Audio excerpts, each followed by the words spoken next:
What's up, guys, and welcome back to Pour Over Finance. It seems like every time I turn around, Coinbase is in some kind of trouble. We'll look at that today, right here on Pour Over Finance.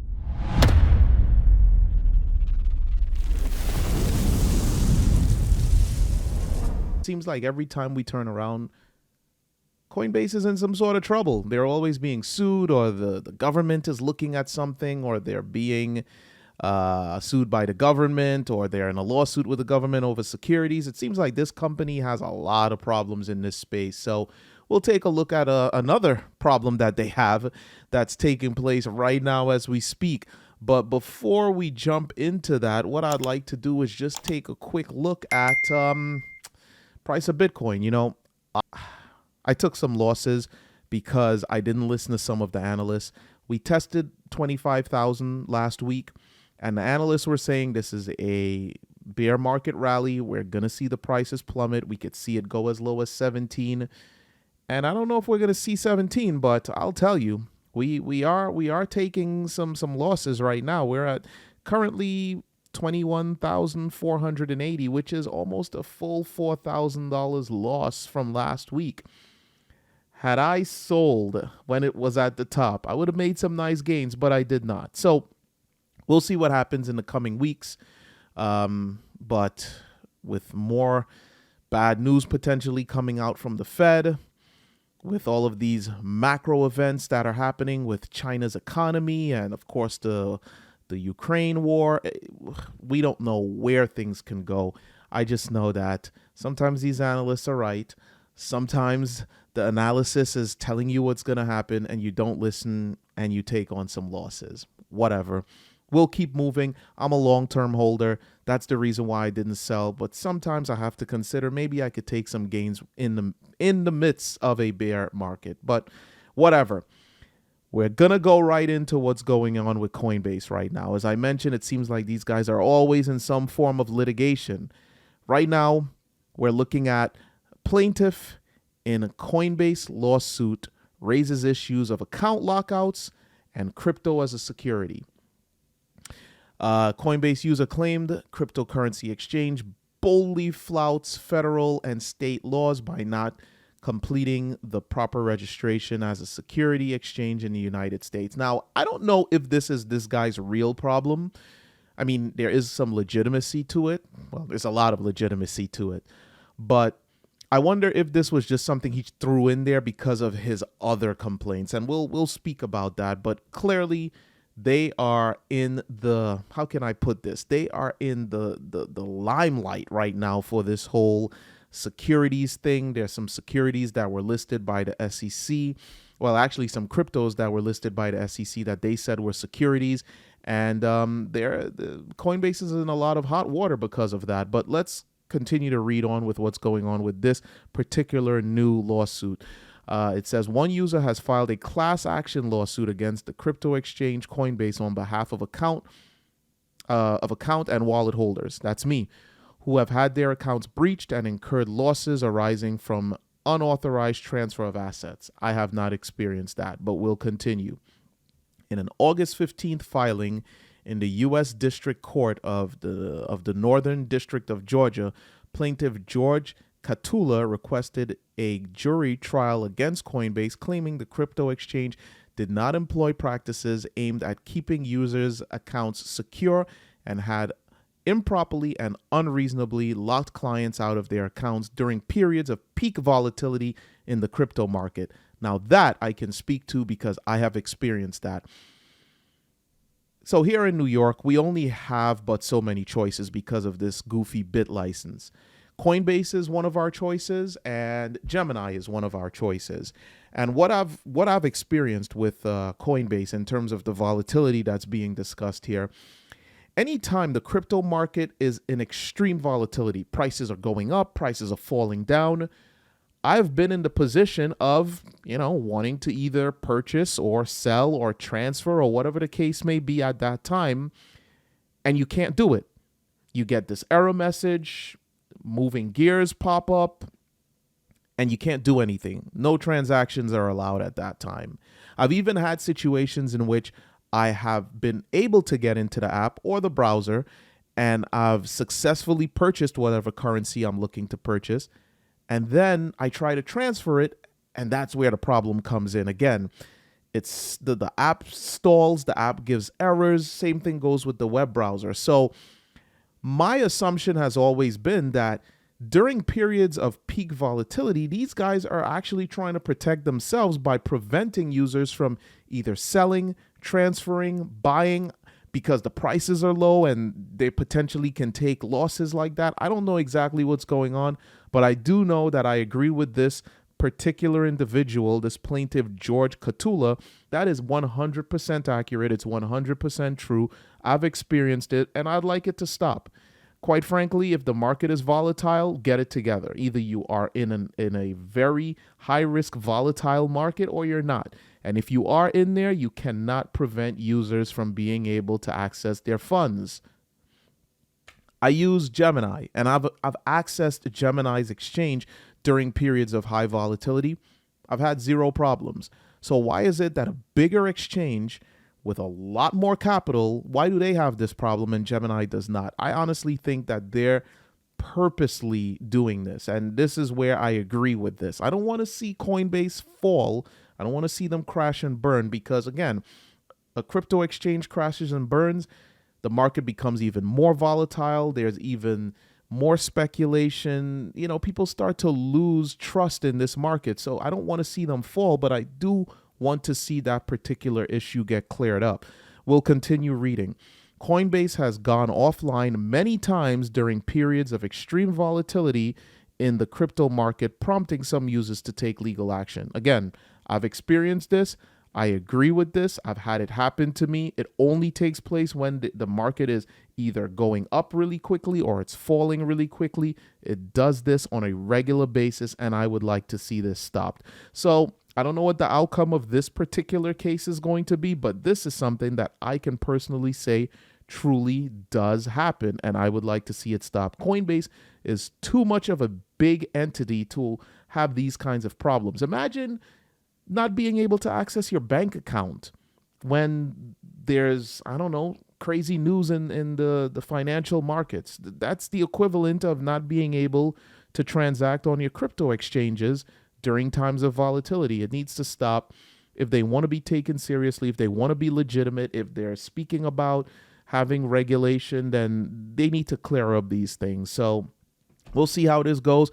I'll keep you guys updated as I find out more information as to what's going on with this, but that's where things stand in terms of this particular lawsuit. Again, I'm sure we're going to hear about another one because it seems like Coinbase always has some sort of legal problem. But to speak to the second part of this particular case with the securities, there was an interview with Brian Armstrong today. It was conducted by CNBC. They have a show called Crypto World.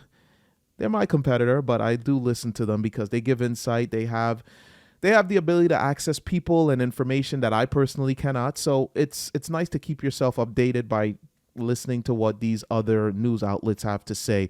But stay tuned to Pour Over Finance because we're going to keep bringing that info to you. But in any case, let's listen to what Brian Armstrong has to say about this regulation, securities, things of that nature. Let's get some insight from him. That could be more clarity on whether something is a security or not. I know that's been something that SEC is focused on when it comes to Coinbase in particular. If they decide that the hundreds of currencies that you list, or cryptocurrencies on Coinbase, are indeed unregistered securities, what should investors know about that, and what's the potential impact for Coinbase? Yeah, so when we meet with regulators in DC, we often feel like we're a little bit caught in the middle because we're actually happy to work with all of them. And the CFTC is obviously looking at which of these are crypto commodities. The SEC is thinking about securities. Other regulators are thinking about stable coins and even NFTs that are artwork. So obviously crypto is many different things. And it's not really, I don't have too strong an opinion about which part goes to which of them. I just think the clarity will help for the whole industry. And so we're hopefully trying to be helpful with them and helping craft some of that. But there is going to be, in some of these bills that are coming out through Congress next year, they do provide a bit of this clarity, at least in the drafts that I've seen, around what is a commodity, what is a security, et cetera. But To answer your question more directly, I think if any of these were found to be securities, I mean, it's pretty simple. We would delist them. We've always followed the law, and so if that clarity emerges, I think, especially if there's a level playing field, that's fine. We're happy to kind of put one in one category, one in the other. It's not too big a deal to us. What's your expectation? So you heard what he just said there. He said that if it turns out that a particular crypto gets listed as a security, they're going to follow regulation. They're going to delist it. Now, my only concern as a Coinbase user, what happens to the user? What happens to the investor? For instance, recently AMP, one of those cryptocurrencies, got listed by the SEC as a security, and that's one of the lawsuits that are currently in place for Coinbase because they listed AMP. AMP is a security. So now let's just say Coinbase delists AMP. I have, I don't know, a small amount. I'm not a rich guy. Let's just say I have $500 sitting on Coinbase in AMP. What happens then? They delist it. Do you just lose your money? That's something that has to be answered. That's something that has to be looked into. And as I get more information on that, I will provide it to you guys. I'm not sure how many of you out there use Coinbase, but I'm one of those people. I live in New York. I don't have many options. I have Gemini. I have Coinbase. The New York bit license seems to have scared away Crypto.com, FTX, Binance, all of these guys. None of them are legally able to do business here as a crypto exchange in New York. So this is one of the reasons why I always say to get yourself a cold wallet, because if it is listed as a security and it's on a cold wallet, it's no longer on the Coinbase platform. But what do you do with it at that point? If it's listed as a security, I mean, of course, there is DeFi. You can probably swap it for a different coin. But as regulation starts to enter this market, that might not even be a possibility. So we'll have to see where that goes. Like I said, as I become aware of what the changes are, I will educate you guys so that we can all be educated in this market. But that is something to definitely keep an eye on. And this is not exclusive to just Coinbase.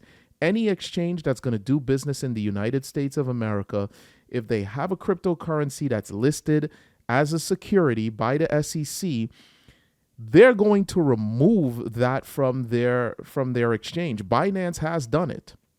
So where does that leave the investor? That's something we need to find out. Like I said, as more info becomes available, I'll pass it on to you guys. But keep that in mind. Some of these currencies are securities or are being listed as securities, and these guys are complying. They are complying with regulators, and you could potentially be the one to lose in the long run. In any case, that being said, I'm going to move on to the next thing here. Speaking of exchanges, I just love Binance because their CEO always keeps you updated. He provides you with value. And I would personally love to see Binance and FTX become exchanges here in the New York area. FTX just recently posted 1,000% gain in the last quarter. Binance, during this period where other exchanges are laying off people and we're seeing other exchanges crashing and burning, lending platforms crashing and burning, Binance, FTX, they're making money. They're staying on top. They didn't waste a lot of money on advertising during the stupid bull with stupid ads. They have just held strong, and they've done what they needed to do, and they're coming out on top, and Binance is one of them. And they keep adding value for their users. Today, he announced that as of 8/23, Binance has launched zero-fee ETH trading. How awesome is that? Any Ethereum coin, I would like to know if this is associated with any ERC20 token, but at least Ethereum, it's listed here. Zero trading fees. That's awesome. I know that Coinbase has pretty reasonable trading fees. They're not the best, but they're somewhat reasonable. But zero ETH trading. And then previous to that, just about a little over a month ago, zero fee for Bitcoin trading. So how sweet is that? Binance, I would love to see you guys come on over to New York. I welcome you with open arms. I would love to stop doing business with Coinbase, quite frankly, but I don't have a choice. They have the most listed coins. Gemini is decent, but they have the same fees as Coinbase, and they don't have a lot of offerings in terms of coins listed. So I would really love to see Binance come to New York. I know Binance US is out there, FTX US is out there, but because of the New York bit license, we have access to none of them. So that is something I truly would like to see happen. I'd like to see us get a little bit more in terms of diversity, a little bit more competition.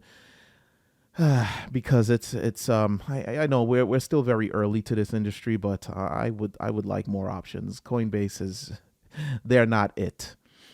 In any case, guys, that's what we got for you today. I hope you enjoyed what we had for you. I hope that you found some value in what we provided for you today. So please do us the big favor of liking the video, commenting, subscribing to the channel if you enjoy this channel, hitting the notification bell if you want to be notified when we do this again. In any case, we love you. We appreciate you. Thank you for watching. And until next time, peace.